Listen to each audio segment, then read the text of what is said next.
So the evidence for semi-conservative replication.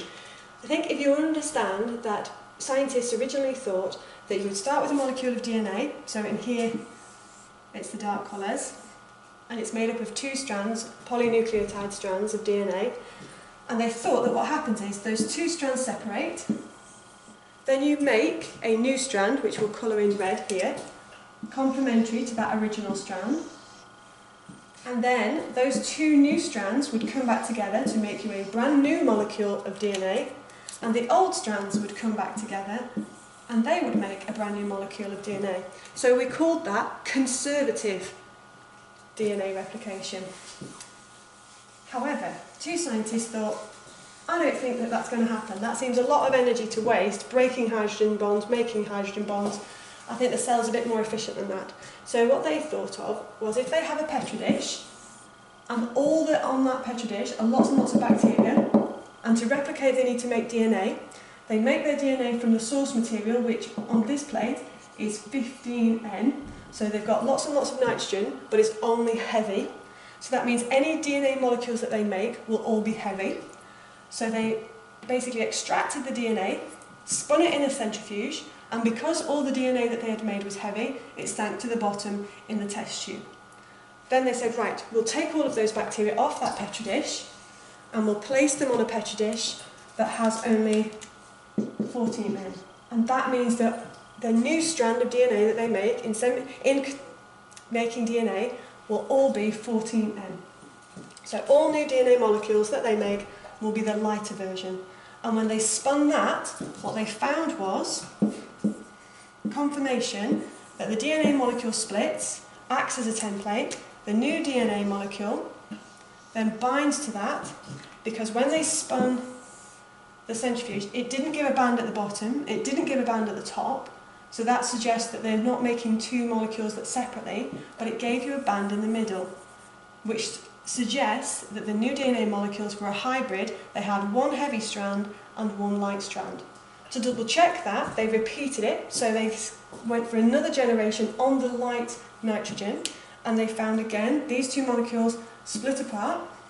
So now we've got 4 original strands, 2 of them are light, 2 of them are heavy, and that all the new DNA that they made was light.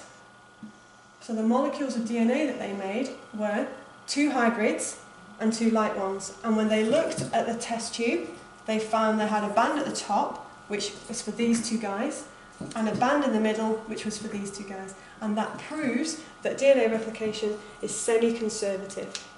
And if you continue with that, guys, what will happen is the band at the top gets thicker and thicker and thicker, because you get more and more light as long as you keep the bacteria just on the light nitrogen, and the band in the middle stays the same, because you never lose these 2 original, which were the heavy strands.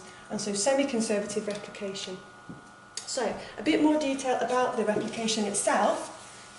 We know that the DNA molecule splits, but how does it split? Well, a DNA molecule is held together by hydrogen bonds. So the first thing that must happen is you must unravel the helix. So we do that with helicase enzyme.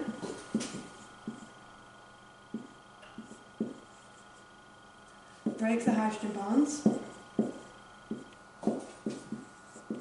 Separates the 2 strands. Both strands then act as templates.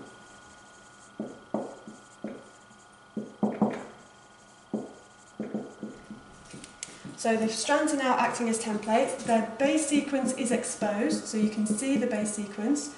You then get 3 complementary nucleotides. So there are some free nucleotides in the nucleus that come and bind by complementary base pairing. So that means that A will bind to T, G will bind to C, and so on and so forth. So they do the complementary base pairing.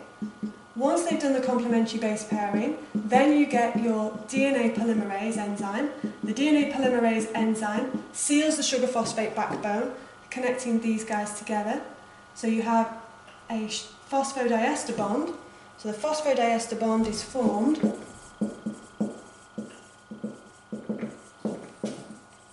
formed between, if we look at a nucleotide in a little bit more detail here, so the hydrogen bond is formed between the bases. This is your pentose sugar, in this case it's called deoxyribose, and this is your phosphate group. So you will get a phosphodiester bond forming between the phosphate group of the next nucleotide and the sugar of the previous one. So the phosphodiester bond is between the nucleotide here and this nucleotide, joining the carbon 3 and the phosphate group together. And that's a phosphodiester bond. Try not, in your writing of this, to imply that the DNA polymerase has anything to do with the formation or breaking of the hydrogen bonds. It doesn't. The hydrogen bonds form because of the attraction between these complementary base pairs.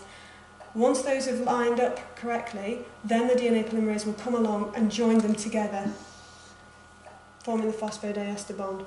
It will happen on the opposite side as well. However, remember that the opposite side is anti-parallel, so what you have is the sugars are actually upside down on the other side.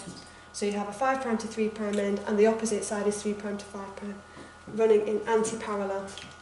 Okay, and that is semi-conservative replication. Once you've got the phosphodiester bonds formed, then the helix rewinds, and you've finished making your DNA. So if we think about that in terms of chromosomes, your chromosome looked like that, and then once it's done, semi-conservative replication, it now looks like that with a centromere holding it together. And that's the S phase.